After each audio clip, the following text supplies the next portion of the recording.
Stadium. Certainly the victory. We're excited about it. I told our guys earlier in the week, this game, there's no shortcuts. You get what you deserve. The work you put in, regardless of who your opponent is necessary to achieve the things that you want. And for us, it was about how do we get better. And defensively, we've been on this, upward trajectory of working to get better each and every week. I thought we reached that again this week. And then offensively, again, I think this is the seventh week in a row, or is it 6 or 7? Seventh consecutive week where we've reached a plateau of 500 yards or more. So, consistency of performance on the offensive side of the ball, and then, continue to make that improvement necessary to have a team that can compete for an SEC championship. That was the goal coming in at this year. We ran into a couple of rough spots as we were moving through the schedule, but I'm really proud of the way our guys have responded to some adversity and have put themselves in a really good position to, again, with 4 games remaining, be in the thick of the SEC race. So great night again at Tiger Stadium relative to our opponent and having West Point here. I thought that, our game management, our administration, I think is to be commended for the way that we, welcomed the Service Academy in here. I thought the field looked fabulous. I thought, having, just the entire atmosphere, really resonated in honoring, our Service Academy and those that serve our country. So great night here at Tiger Stadium. So with that, I'll open up to questions. Thank you. Right over here. Just what was the deal with Zy Alexander going out in the end of the first half, and then you mentioned it in the offset. 7 straight games with 500 yards offensively. Just can you just expand on just how efficient you guys are running right now? Yeah, a lower body injury that'll get evaluated here over the next 24, 48 hours. We'll get a better picture of that. The offensive efficiency is one where you look towards one guy and then somebody else steps up. Last week Brian Thomas didn't have but 2 catches, I think, and then obviously has an explosive night tonight. So we just have so many different options and so many different weapons, and the running game obviously was not something that we went to right away. We felt like throwing the football was the best way to move the football tonight, but then we come out with in terms of running the game, we rushed for over 200 yards again. So again, I don't know if there's enough superlatives to talk about it, but it's balanced, it's physical, there's playmakers, and it's led by, a quarterback that's as hot as anybody in the country.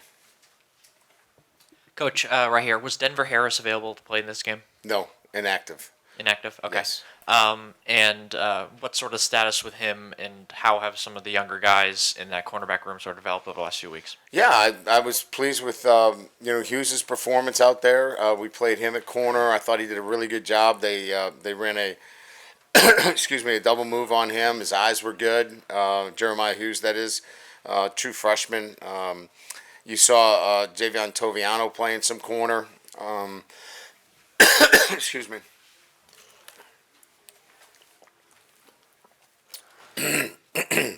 So, those are the guys we've got. We're down to playing 2 corners that are true freshmen. You guys got anybody else? That's all we got. Any other questions about the freshman corners? Is that good? Yeah. Okay. Yeah. Good. No, I like them. They're just, they're freshman corners, and those are the 2 that were available to us because Stamps is still out with an injury, and he'll be back hopefully on the bye week. Coach, from the back, how did you think both of your lines played straight back? How did you think your lines played, missing Emery and Mackay? And then what do you want to work on in the bye week? Have you identified anything, or is that what the bye week is for?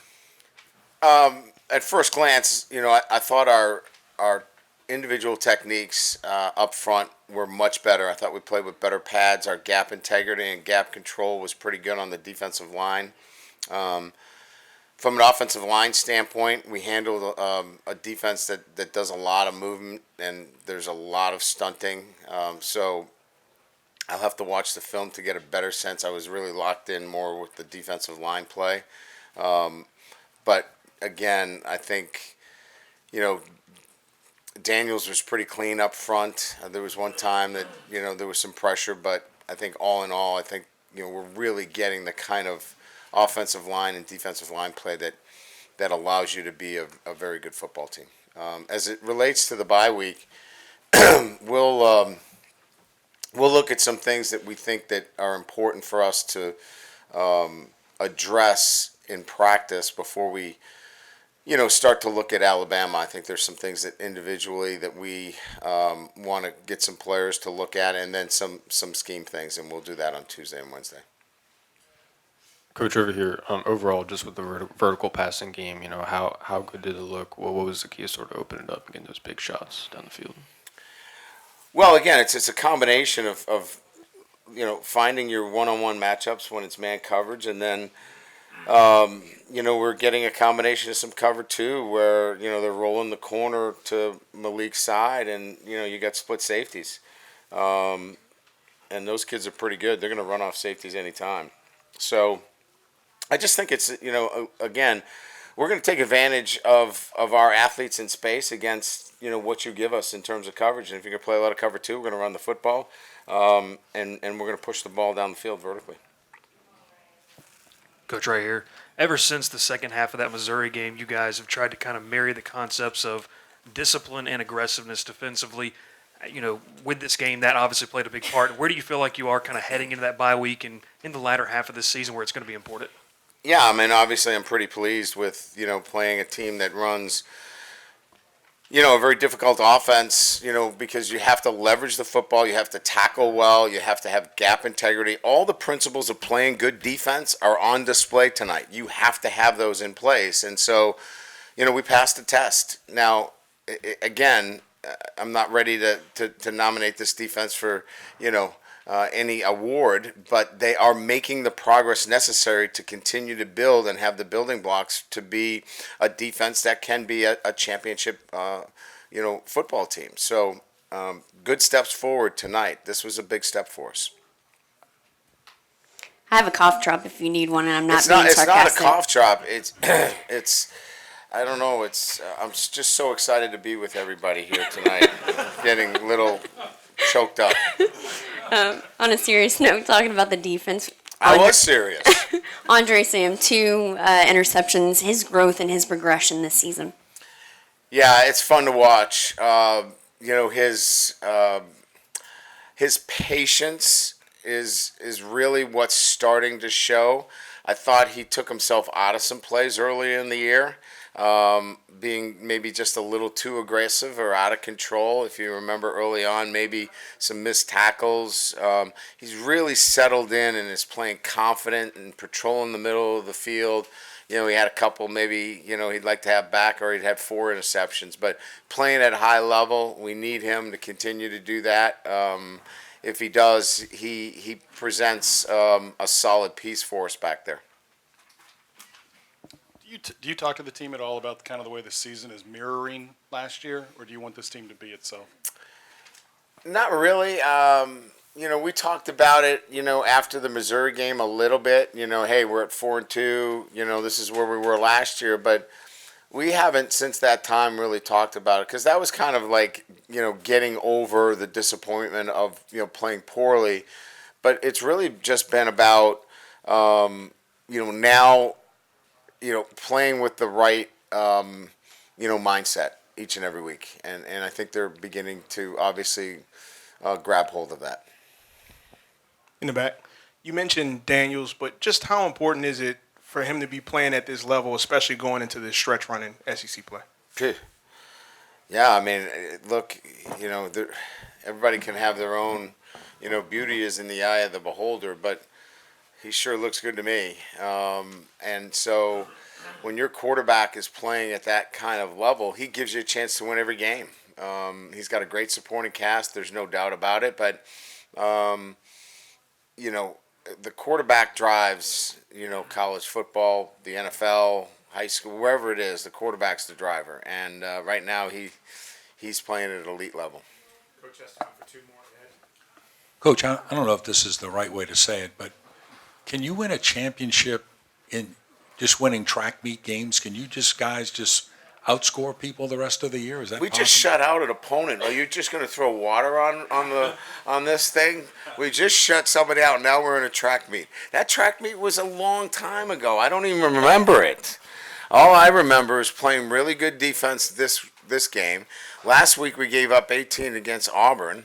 And they just, I didn't know they lost, but they were in a heck of a tussle with the team that we lost to. The week before, I think Missouri's a pretty good team, and our last two quarters were pretty good. So I get what you're saying. I hear you. But I think we're making progress. And so, no, we can't win a championship, you know, giving up 30, 40, 50 points a game. I don't believe that. But we can if we continue to improve.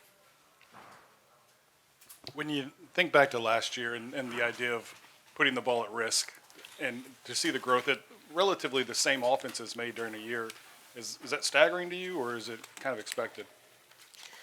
You don't. 32 years in this business, if I was staggered by anything an 18 to 21-year-old did, and I wouldn't be in this very long. So staggering does not hit my radar very often. I'm pleased with the discipline that we're showing. And look, we got to work on it every day. I mean, it is a constant day-to-day process that we're in about building good habits and building discipline and doing those things. So, you know, we're 2 years into this, and we have to work on it every single day. Thank you.